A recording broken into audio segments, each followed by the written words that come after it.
Social housing and housing associations, of course, do not exist in a vacuum. They're part of an extensive tapestry that makes up the British economy, and within that are only one constituent part of the housing market itself. Now, before we get into all the details of that, it's worth noting that, just in case it wasn't patently clear already, we're not starting today's conversation from a particularly great place. And it's not just me saying that. Take it from people who know. I'm Gavin Barwell. I had a long career in politics, but probably most relevant to what we're talking about, I was MP in Croydon, Housing Minister, and then served as Chief of Staff to Theresa May for the last 2 years of her premiership. Profound crisis, I think, is the simplest description of the housing position right now. And disappointingly, the depth of that crisis, I think, doesn't appear to be recognised by either of the main parties. As a country, we've not built enough homes for the last 30 or 40 years. It means that there isn't an easy solution, that actually it's going to take quite a while of intense house building to get us out of this problem. But I think it's not just a supply issue. I think we've also got a kind of broken market, that the existing providers we've got, even if you shifted planning policy and did various things to help them, they still wouldn't build the number of homes that we need. So I think we also need to think about how we get more people involved in the building of housing in this country, as well as dealing with the kind of planning land supply issues. I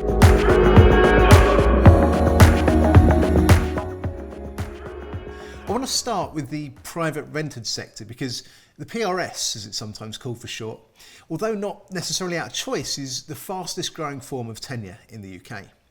Residents who live in private rented housing are also frequently referred to as tenants, which is a broad term and takes in a number of different forms of tenure. Vicky Spratt, the journalist and author, actually wrote a book called Tenants, so she's probably the best placed person to tell us what it actually means. A tenant is someone who rents their home from its owner, a landlord. So primarily we're talking about private renters and social renters, but of course in England and Wales today that also extends to leasehold homeowners who do own their homes but partially rent them from their freeholders.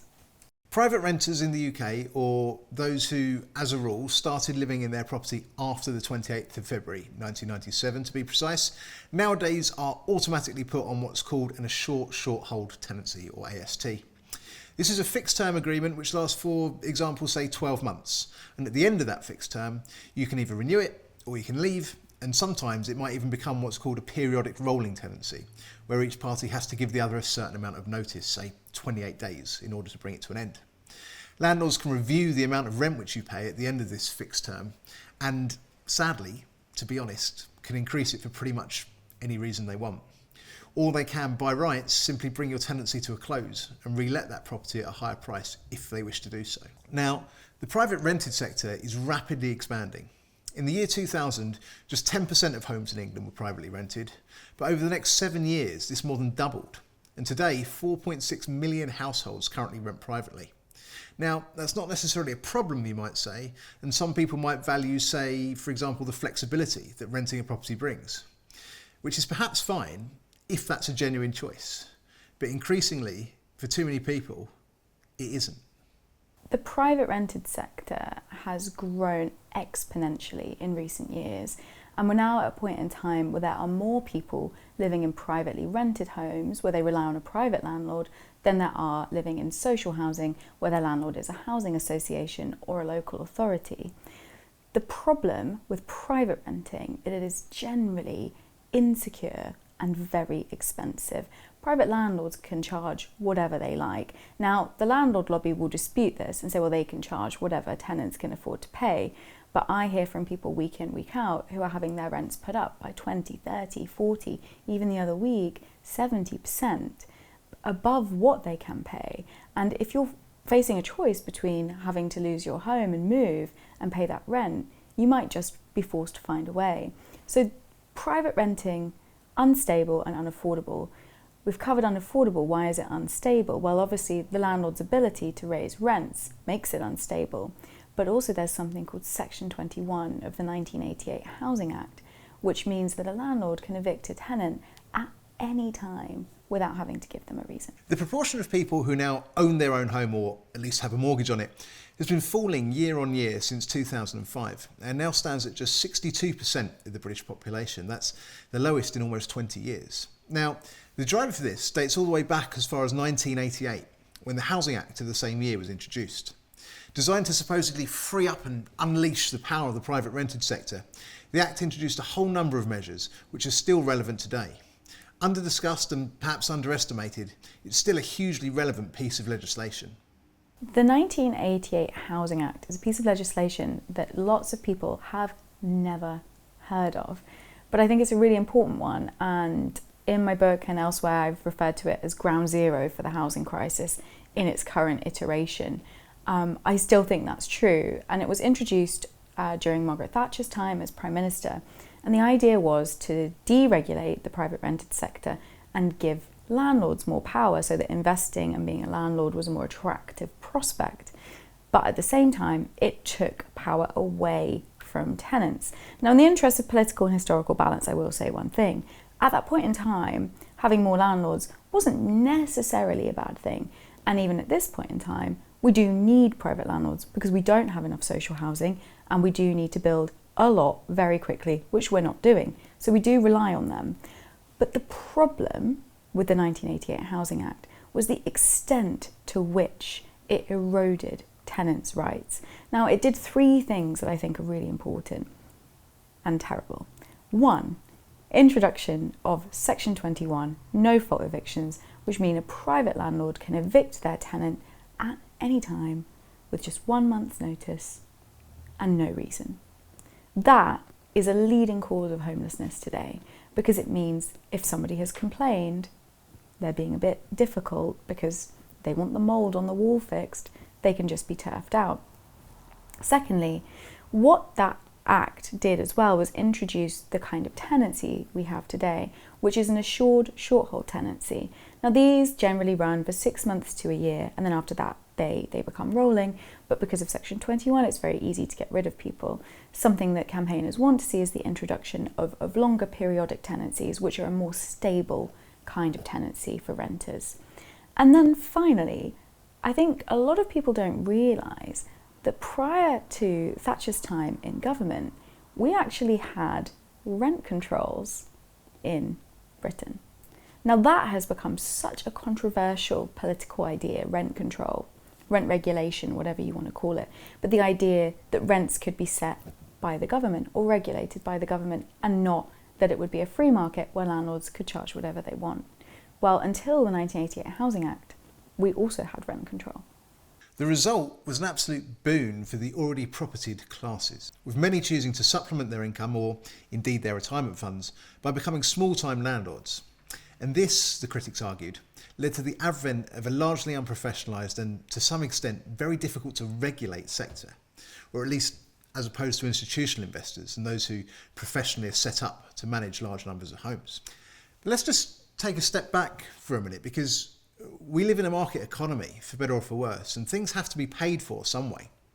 So perhaps a different starting point is, why does anyone deserve subsidised housing at all? You know, the question of why people deserve subsidised housing is interesting, and it's a lot of it is to do with our sense of ourselves as a nation. What kind of country do we want to be? I believe that it is a right to housing, and the United Kingdom signed up to the United Nations Declaration on Human Rights, which includes the right to adequate housing. So we have, as a nation, said that all of our citizens deserve and have a right to adequate housing. There is no housing economy anywhere in the world ever that has managed to house all of its people successfully and well through the market alone. There has to be intervention, because it is the nature of markets that some people win and some people lose. So if you have a market economy but you want to ensure that everyone is well housed, you have to have some kind of system that says we need to provide something for those people whose needs are not being met by the market. And we've done various things over the years. Council housing was that, and the huge growth in council housing after the First, but particularly after the Second World War. Housing associations do it. So it is something that has been regarded strategically as the right thing to do. But I also believe that if you get that right for the people on the lowest incomes, you take pressure off the whole of the rest of the housing market. And as a result, it's actually in the interests of all of us to ensure that those people who really need the subsidy can get it, so that we can have a housing market that then functions for absolutely everyone. So let's just dive into the numbers briefly behind the private rented sector. The average rental price for those living in the PRS is currently about £954 per month per household. Now, that's up 6.1% on last year alone, and compares quite unfavourably to the £484 a month that social renters, those living in local authority or housing association homes, tend to pay on average. In London, those of us who are lucky enough, or indeed foolish enough, to live here, depending on your perspective, the average private rental house pays some £1,480 a month in rent. This equates to a massive 55% of the average London's household income of just £2,864 a month. Social rents, however, in the capital, they tend to be around 62% lower on average. So it's no surprise that a survey of 2,000 adults in the UK recently found that 49% are worried about being able to pay their rent this year. Then there's a question of demand. Now, absolutely everybody has heard these scare stories of, say, 20 or 30 people even queuing for viewings as soon as a property becomes available. Only then, sadly, for the person at the front of the queue to eventually get gazumped, which just means someone bidding after supposedly the bids have closed and getting the house instead of them. Rightmove now report that some 25 people are chasing each property up for rent in the UK. And that's up from just 8 in 2019. So according to their measures of emails and phone calls to estate agents, there's no shortage of demand for the PRS. And the result of all this? A whole new generation of people renting privately, often not by choice, and often those who, in previous years at least, would have likely had a social home or expected to buy. They've even got a name for themselves, and they're expanding. People talk a lot about the plight of Generation Rent when they're talking about the housing crisis.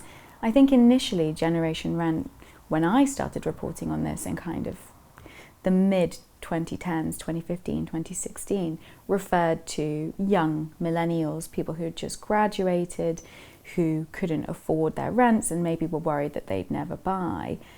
That is no longer just who we should be worried about. Private renters are ageing. There are more private renters in their 40s, their 50s, their 60s. They are not just young middle-class university graduates doing professional jobs. They are people on low incomes who would have once lived in social housing. They are families with children. They are single parents.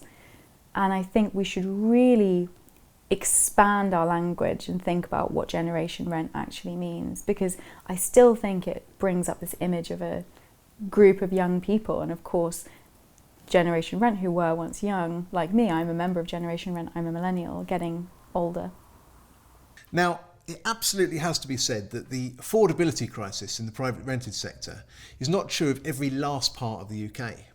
Indeed, if you go outside of the more vibrant job markets or to some of the deindustrialised heartlands, for example, you can still rent relatively cheaply. The persistent problem is not just one of affordability, but also the need for better regulated, more responsible and professionalised landlord services. And this is why, under current proposals, private landlords will soon be legally obligated to join the Housing Ombudsman Service, in a marked departure from the current voluntary registration process. So, in short, private renting. It can be good for some families in a certain place at a certain time, but the sector in the UK as a whole still has a very long way to go. I often hear arguments about how private renting isn't necessarily bad in and of itself. I think there are merits to those arguments. Some people do want flexibility, some people do want to be able to move around. But I also think that most people, and the polling shows this too, need a stable, secure and affordable home. So it depends what your situation is. If you are someone who's travelling a lot for work, if you are a student, then perhaps renting and its flexibility is a good thing. But generally speaking, unless you have more security for renters like they do in a country like Germany, I don't think that the model of renting we have in England and Wales is particularly beneficial for anyone.